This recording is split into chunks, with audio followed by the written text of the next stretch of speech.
নমস্কার বন্ধুরা, অর্ণবিল প্রোটেক্ট চ্যানেলের পক্ষ থেকে আজকে আপনাদের সবাইকে এই ভিডিওতে স্বাগত জানাই। বন্ধুরা, আজকে এই ভিডিওতে খুব ইম্পর্টেন্ট আপডেট নিয়ে কথা বলবো। মুখ্যমন্ত্রীর স্বাস্থ্য বীমা যোজনা, যেটা পশ্চিমবঙ্গে খুব শীঘ্রই চালু হতে চলেছে, সেটা নিয়ে আয়ুষ্মান ভারতের সুবিধা যারা পাবে না তাদের জন্য চালু হবে মুখ্যমন্ত্রীর স্বাস্থ্য বীমা যোজনা। মুখ্যমন্ত্রী শুভেন্দু অধিকারী আগেই ঘোষণা করেছিলেন, আর সেই মতোই নতুন প্রকল্পের চালুর বিজ্ঞপ্তি জারি করে দিল নবান্ন। সেইখানে আছে মোট 9টি শর্ত। এর মধ্যে যে কোনো একটি শর্ত পূরণ না হলে মিলবে না রাজ্যের এই স্বাস্থ্য বীমার প্রকল্পের সুবিধা। সব থেকে গুরুত্বপূর্ণ হলো, কোনো পরিবারের বার্ষিক আয় যদি 8 লক্ষ টাকা হয়, তাহলে সেই পরিবারের কোনো সদস্যই কিন্তু এই প্রকল্পের সুবিধা পাবে না। যাদের সত্যি প্রয়োজন শুধুমাত্র তারাই পাবে এই সামাজিক সুরক্ষা প্রকল্পের সুবিধা। এক্ষেত্রে তার কোনো ব্যতিক্রম হচ্ছে না। স্বাস্থ্য দপ্তরে জারি করা বিজ্ঞপ্তি অনুযায়ী আয়ুষ্মান ভারতের নিয়ম ও 2011 সালে সামাজিক, অর্থনৈতিক ও জাতিগত আদমশুমারির ভিত্তিতেই ঠিক করা হবে। ফলে একেবারে প্রান্তিক অংশের মানুষজনেরাই মূলত এই প্রকল্পের মাধ্যমে বছরে 5 লক্ষ টাকার স্বাস্থ্য বীমার সুবিধা পেতে চলেছে বলে মনে করছে ওয়াকিবহাল মহল। ক্ষমতায় এসেই পূর্বতন সরকারের স্বাস্থ্য সাথী প্রকল্পের জায়গায় কেন্দ্রের আয়ুষ্মান ভারত প্রকল্প চালু করার কথা ঘোষণা করেছিলেন মুখ্যমন্ত্রী শুভেন্দু অধিকারী সরকার। তাহলে কেন আবার রাজ্যের নিজস্ব প্রকল্পের ঘোষণা করতে হলো? কারণ রাজ্যের প্রত্যেক নাগরিক বিগত সরকারের স্বাস্থ্যসাথী প্রকল্পে সুবিধা পেত, কিন্তু আয়ুষ্মান ভারতের ক্ষেত্রে একাধিক শর্তের কারণে বহু মানুষ এই কেন্দ্রীয় প্রকল্পের আওতার বাইরে থেকে যাচ্ছে। রাজ্যের প্রায় 10 কোটি মানুষ স্বাস্থ্যসাথী সুবিধা পেত, সেই জায়গাতে প্রায় 7 কোটি মানুষ আয়ুষ্মান ভারতের আওতায় আসতে পারে বলে মনে করা হচ্ছে। এত মানুষ বাদ পড়ে যাওয়া নিয়ে বিতর্ক শুরু হয়েছিল বিভিন্ন মহলে।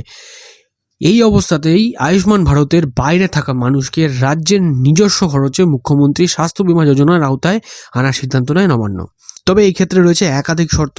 অন্নপূর্ণা যোজনা সহ অন্যান্য প্রকল্পের মতো এইখানে এসআইআর এ ভোটার তালিকায় নাম বাদ পড়লে এই প্রকল্পের সুবিধা পাওয়া যাবে না।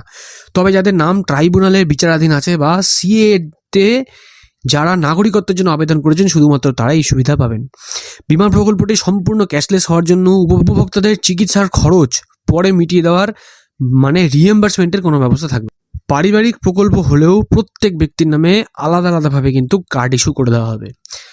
পরিবারের সদস্য সংখ্যার কোনো ঊর্ধ্বসীমা এখানে রাখা হয়নি। এইবার প্রশ্ন হচ্ছে, কোথায় কোথায় এই চিকিৎসা করানো যাবে এই কার্ড দিয়ে?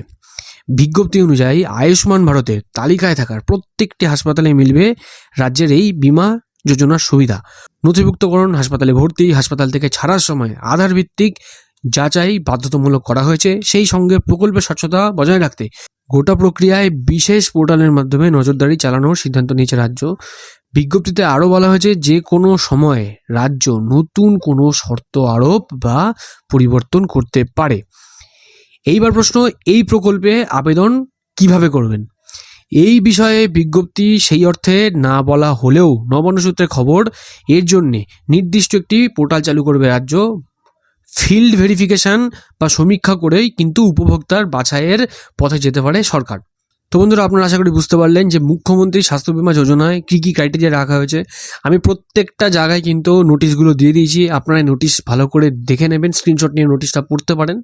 নোটিশের মধ্যে ইন ডিটেল সমস্ত কিছু লেখা আছে। যদি আপনাদের আরও কোনো বিষয়ে ডাউট থাকে, আপনারা কমেন্ট সেকশনে কমেন্ট করবেন, আমি নোটিশ ধরে আপনাদের পড়ে ইন ডিটেলে বলে দেবো। নোটিশের প্রত্যেকটা লাইন বাই লাইন আমরা ইন ডিটেলে কিন্তু আপনাদেরকে ভিডিও করে দেবো, যদি আপনাদের রিকোয়ারমেন্ট থাকে। তো বন্ধুরা, আজকে এই ভিডিও আপডেট আপনাদের কেমন লাগলো অবশ্যই কিন্তু কমেন্ট সেকশনে কমেন্ট করে জানাবেন। ভালো লাগলে লাইক করবেন, ভিডিওটাকে অনেক বেশি করে শেয়ার করুন। এরকম ভিডিও আপডেট আরও তৈরি করার জন্য চ্যানেলটাকে যারা এখনো সাবস্ক্রাইব করেননি অবশ্যই চ্যানেলটাকে সাবস্ক্রাইব করবেন, আর অলরেডি যারা সাবস্ক্রাইব করেছেন তাদেরকে অসংখ্য ধন্যবাদ। তো বন্ধুরা, ভিডিওটার সাথে শেষ পর্যন্ত থাকার জন্য সবাইকে ধন্যবাদ জানাই। ভালো থাকবেন, সুস্থ থাকবেন, বাই।